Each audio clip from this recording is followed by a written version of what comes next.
বঙ্গবন্ধু থেকে শুরু করে কোনো ভালো মানুষই তো আপনারা বাঁচাই রাখেন নাই।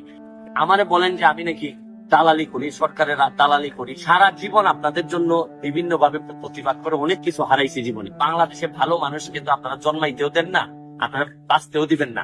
আরেকটা জিনিস দেখেন, বঙ্গবন্ধু থেকে শুরু করে কোনো ভালো মানুষই তো আপনারা বাঁচাই রাখেন নাই।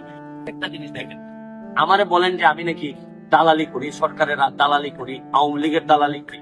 আমি কিন্তু আপনাদেরকে স্পষ্ট করে বলছি, খারাপ সময়ে আমি আওয়ামী লীগ ছাত্রলীগ করা ছেলে। আপনি এটা নিশ্চিত ধরে রাখতে পারেন যে আমি আওয়ামী লীগের দালাল, জননেত্রী শেখ হাসিনা আমার নেতা, আর আমার আদর্শ হচ্ছে গিয়ে বঙ্গবন্ধু শেখ মুজিবুর রহমান। এটা স্পষ্ট, এখানে বাইরে যাওয়ার কোন বিষয়ই নাই। আমাকে যারা এটা মনে করেন গালাগালি তারা কিচ্ছুই নাই, কারণ আমি এইটাই, আমি আওয়ামী লীগের দালালি, এর যে বাইরে যাওয়ার কোন সুযোগ আমার নাই। এতে যদি আপনারা মনে করেন আমার পছন্দ না করতে, আপনাদের ব্যক্তিগত ব্যাপার।